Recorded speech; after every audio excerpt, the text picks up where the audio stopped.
누가복음서 20장.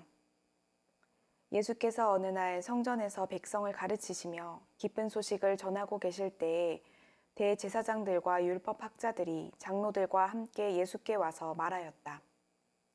당신은 무슨 권한으로 이런 일을 합니까? 누가 이런 권한을 당신에게 주었습니까? 어디 우리에게 말해 보십시오.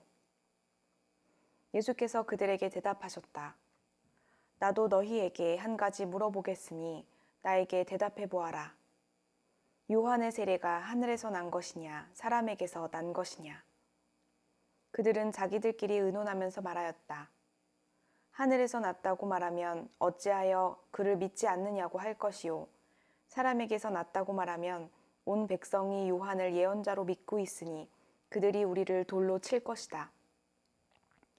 그래서 그들은 요한의 세례가 어디에서 났는지를 모른다고 대답하였다. 예수께서 그들에게 말씀하셨다. 나도 무슨 권한으로 이런 일을 하는지를 너희에게 말하지 않겠다.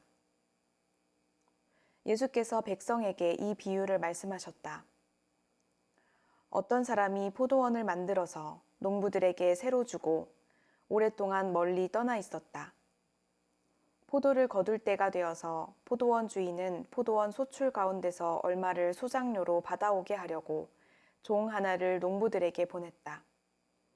그런데 농부들은 그 종을 때리고 빈손으로 돌려보냈다.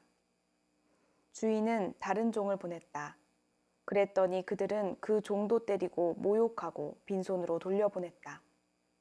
그래서 주인이 다시 세 번째 종을 보냈더니 그들은 이 종에게도 상처를 입혀서 내쫓았다. 그래서 포도원 주인은 말하였다. 어떻게 할까? 내 사랑하는 아들을 보내야겠다. 설마 그들이 내 아들이야 존중하겠지. 그러나 농부들은 그를 보고서 서로 의논하여 말하였다. 이 사람은 상속자다. 그를 죽여버리자.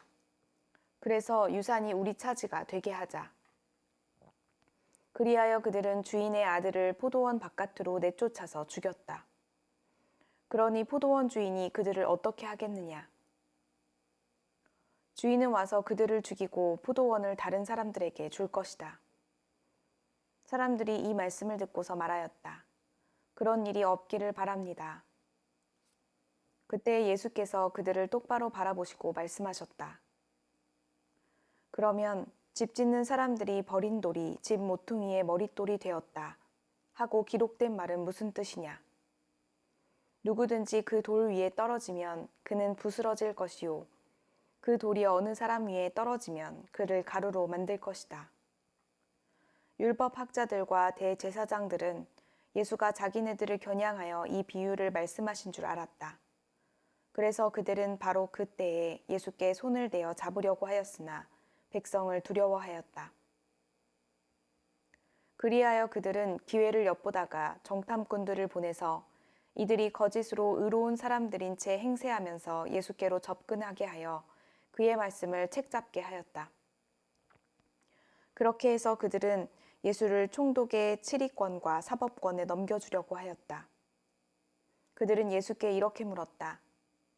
선생님, 우리는 선생님이 바르게 말씀하시고 가르치시고 또 사람을 겉모양으로 가리지 않으시고 하나님의 길을 참되게 가르치고 계시는 줄 압니다. 우리가 황제에게 세금을 바치는 것이 옳습니까? 옳지 않습니까? 예수께서 그들의 속셈을 알아채시고서 그들에게 말씀하셨다. 데나리온 한 잎을 나에게 보여다오. 이 돈에 누구의 얼굴상과 글자가 새겨져 있느냐? 그들이 대답하였다. 황제의 것입니다. 예수께서 그들에게 말씀하셨다.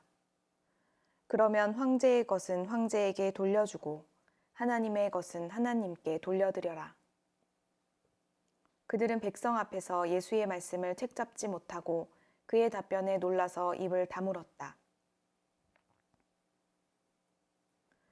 부활이 없다고 주장하는 사두개파 사람 가운데 몇 사람이 다가와서 예수께 물었다. 선생님, 모세가 우리에게 써주기를 어떤 사람의 형이 자식이 없이 아내를 남겨두고 죽으면 그 동생이 그 형수를 맞아들여서 뒤를 이을 아들을 자기 형에게 세워주어야 한다 하였습니다. 그런데 7 형제가 있었습니다. 마지가 아내를 얻어서 살다가 자식이 없이 죽었습니다. 그래서 둘째가 그 여자를 맞아들였고 그 다음에 셋째가 그 여자들을 맞아들였습니다. 7 형제가 다 그렇게 하였는데 모두 자식을 남기지 못하고 죽었습니다.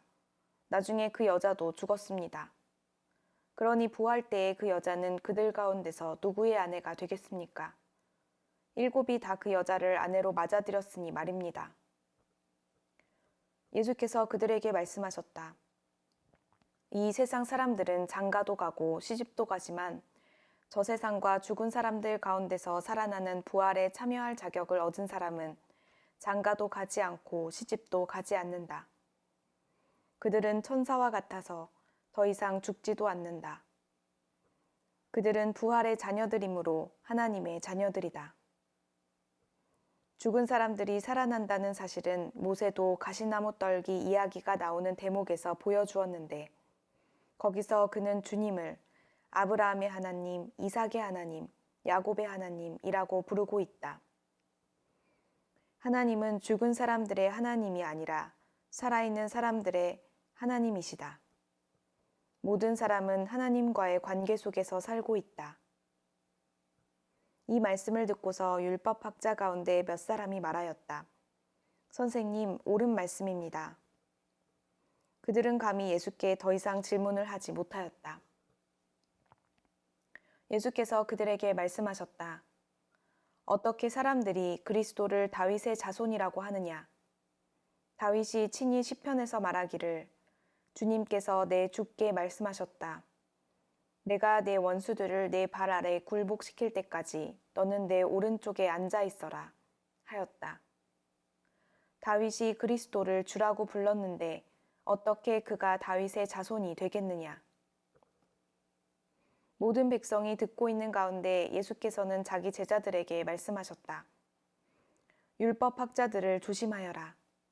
그들은 예복을 입고 다니기를 원하고 장터에서 인사받는 것과 회당에서 높은 자리와 잔치에서 윗자리를 좋아한다. 그들은 과부들의 가산을 삼키고 남에게 보이려고 길게 기도한다.